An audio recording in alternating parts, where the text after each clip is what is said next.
What if the world's most secretive dictator wasn't hiding in darkness, but in billion-dollar palaces built to survive the unthinkable? While most of his people ration rice and live by candlelight, Kim Jong Un dines on Kobe beef, sails on custom yachts, and collects designer jets, all shielded behind steel gates and nuclear bunkers. You've heard the stories, maybe even dismissed them as propaganda, but the truth is darker and far more extravagant than the world imagines. This isn't just about luxury. For Kim Jong Un, money isn't spent, it's weaponized.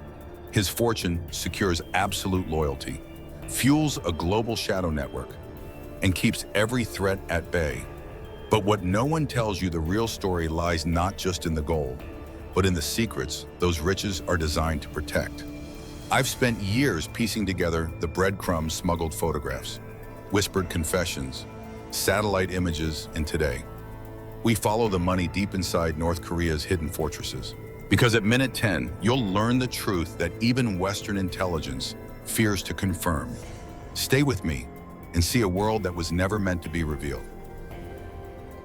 Picture this while North Korea's countryside flickers with candlelight and families line up for a handful of rice. Kim Jong Un's world glows with golden chandeliers and endless luxury. Every year, he reportedly spends over $30 million just on wine.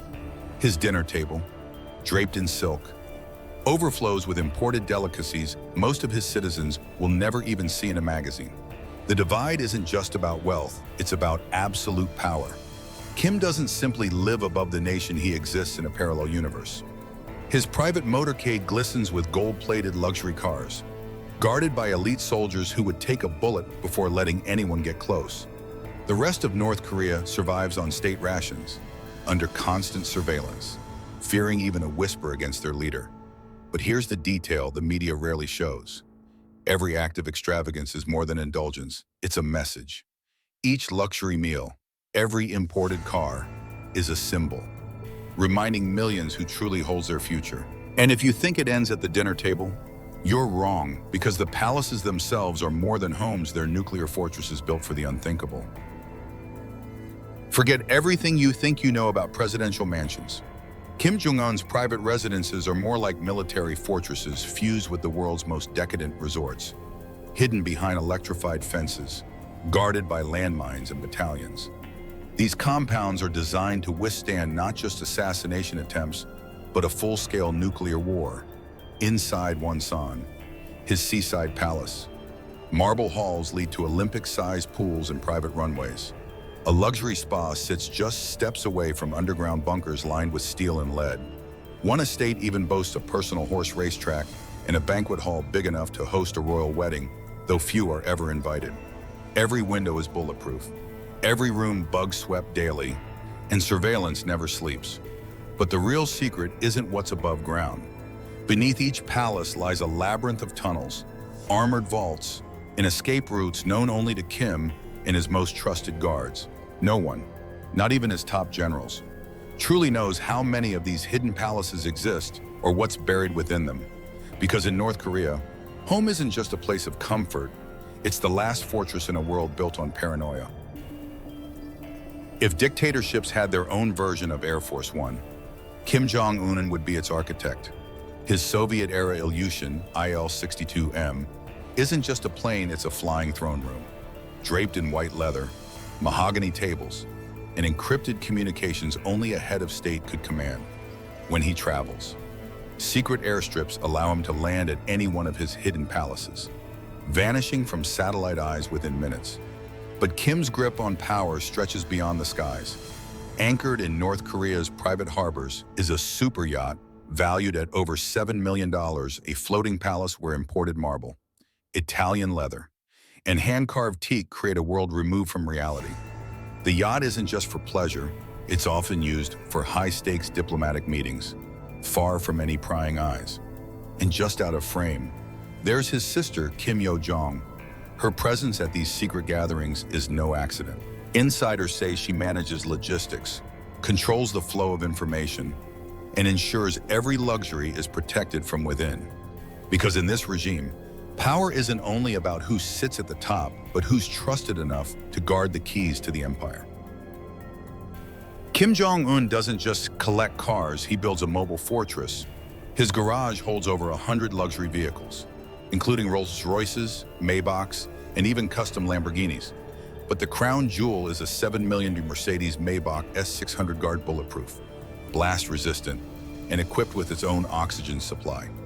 When Kim travels, his convoy is pure intimidation, synchronized limousines, blacked-out windows, and heavily armed guards rehearsing every route. But his extravagance isn't confined to the road.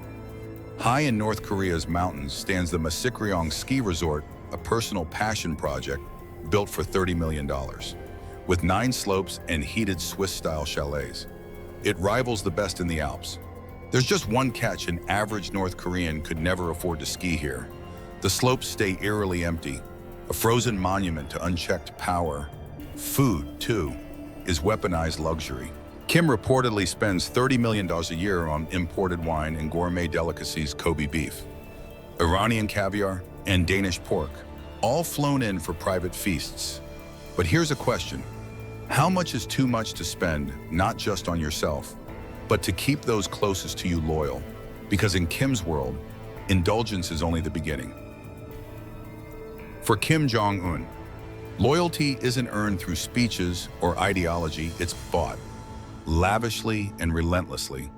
Reports suggest nearly $4 billion has been spent not on developing North Korea, but on luxury gifts for his inner circle: diamond-studded watches, rare French cognac, designer handbags, even loose gemstones.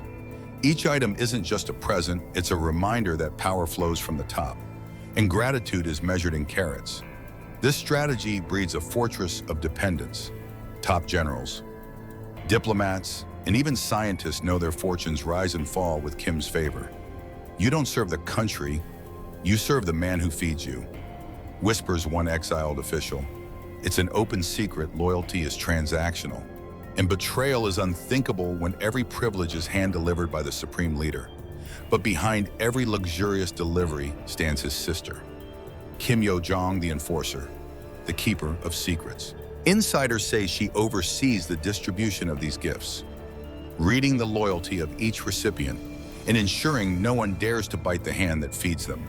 And while outsiders fixate on Kim's extravagance, those who know North Korea best fear the invisible network where indulgence is control, and luxury is just another form of surveillance.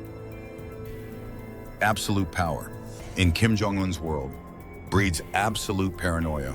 His obsession with security borders on the surreal. Forget ordinary protection, Kim travels with a private toilet built into his armored vehicles, ensuring that not even his DNA is left behind for foreign agents to analyze. In every palace, walls are lined with hidden escape tunnels and armored vaults, secrets mapped only in his inner circle's minds. It doesn't stop there. Kim is rumored to have undergone plastic surgery, sculpting his appearance to mirror his grandfather, hoping to channel a legacy of fear and respect. Across his estates, more than 20 grand pianos are scattered not for music, but for image, each one staged to craft a portrait of cultured power.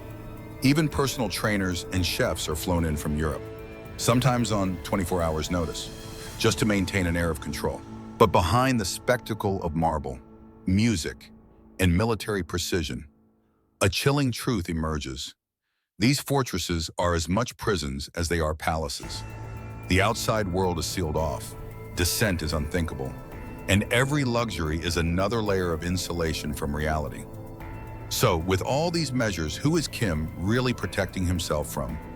Because in the end, absolute power may buy anything except true safety. All the gold-plated gates and underground bunkers can't hide one simple truth: the cost of unchecked power is always paid by the powerless.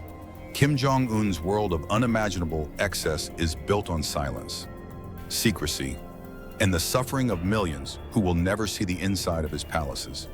What looks like a kingdom from the outside is, in reality, a fortress of fear where even the most loyal live one misstep away from exile. For all his extravagance, Kim's life is marked by isolation and suspicion, surrounded not by friends, but by guards, walls, and secrets.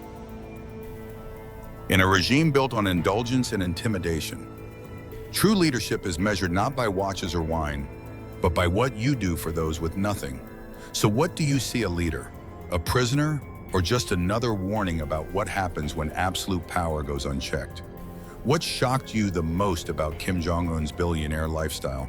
Was it the palaces, the private jets, or the way loyalty is bought and sold? And who should we investigate next? Maybe his sister, Kim Yo-jong, whose influence is only growing in the shadows. Subscribe for the untold stories behind the world's most powerful. Because in a world built on secrets, the truth is always stranger than fiction.